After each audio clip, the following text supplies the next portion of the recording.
กันมาโตๆเลยนะฮะตามที่อยากให้เรียกว่าแบนนะครับ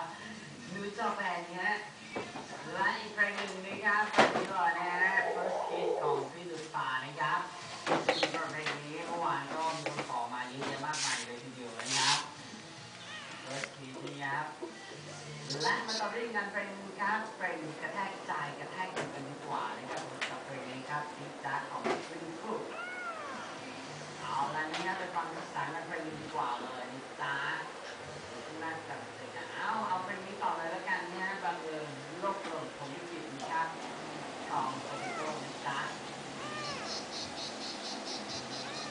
เอาทีนั้นเพลงครับเดี๋ยวจะได้กลับมาเจอกันนะจ๊ะ